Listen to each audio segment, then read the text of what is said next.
couple of stars come from Hollywood, principally people like Georgie Jessel and Bob Hope. But since they built the Sky Terrace, they renamed it informally as Millionaires Row on 4, 5, and 6. You get a lot of famous people here. You add to the mix hostesses like Mary Lou Whitney and Trish Barnstable, and they attract a lot of wonderful people from Hollywood, from Broadway, and the corporate boardroom. Our mission today was to, and for lack of a better word, dig up those people, to meet them and greet them and bring them to you. So come with me and we'll show you who we got today. Anything different you want me to do? You're doing it fine. We'll do one. Rolling.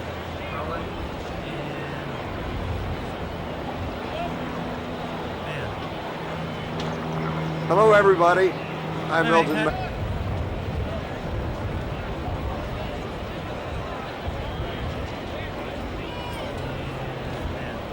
Greetings, folks.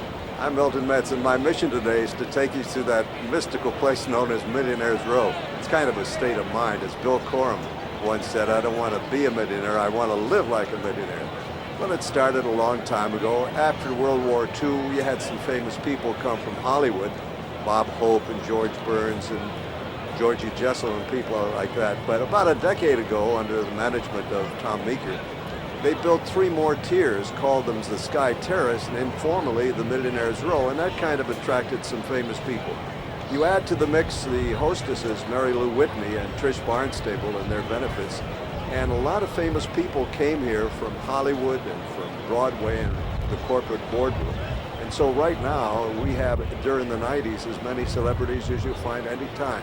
My mission today is to have me share with you some of the interviews with some of those famous people. So stay with us. We'll be on Millionaires Row.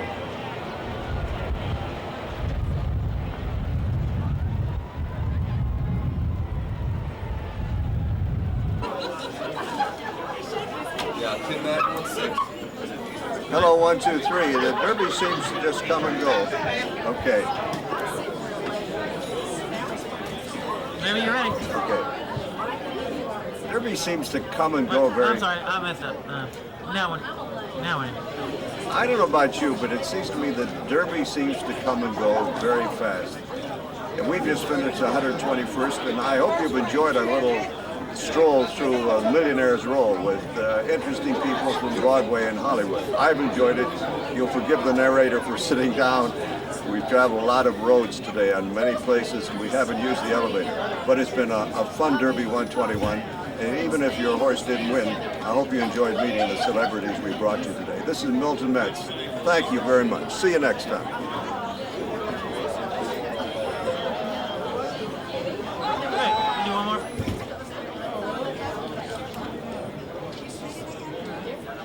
We're rolling. I don't know about you, but it seems to me that Derby seems to come and go with great rapidity. Here we are at the end of the day. And whether your horse won or not, I hope it's been an enjoyable day for you. It's been very nice for us to saunter through and stroll through and climb a lot of steps to bring you the various denizens of Millionaires Row from Broadway and Hollywood. It's been fun for us, and even if your horse didn't win, maybe you'll consider yourself a winner by having shared with us, talked with some interesting folks who come to the Derby, just once a year. I'm Milton Metz, and you'll forgive me for sitting down, but the dog's a little tired. Thanks for joining us. We'll see you next time.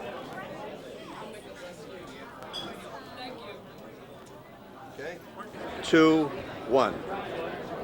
You ever hear of the book, The Return of the Native?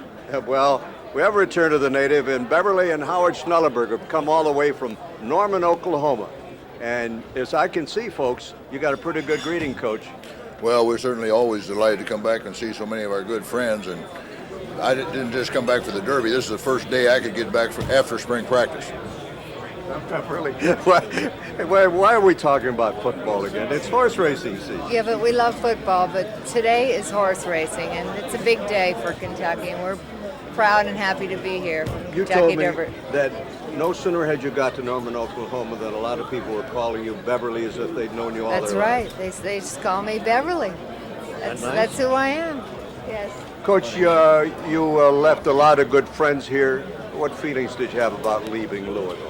Well, obviously it was the toughest thing I've ever had to do in my life. Beverly and I had bought a new home, built a new home. We had signed a long-term contract, and this is where we expected to finish our coaching career. Circumstances didn't allow that, and it was difficult to do, but it was something I felt it was necessary for Beverly and I. Much is expected of you, though, at University of Louisville, is it not? Well, football is very important, but on the other hand, folks out there are willing to put their time, effort, and money into reestablishing the Oklahoma program to a national prominence again. Tough challenge, but again, the rewards can be great. Is Beverly going to be on the sidelines? I will be on the sidelines. Coach, do you have any feelings that you let anybody down by leaving here? Well, absolutely. Whenever you make a change like this, certainly you're going to hurt a lot of people's feelings, and we had gone so far and so many good things had happened. It was a very gut-wrenching decision. We had to weigh a lot of factors in making the decision. The beauty of it is that the University of Louisville football program is in good shape. The stadium is about to happen. The series with Kentucky is in place and in good shape.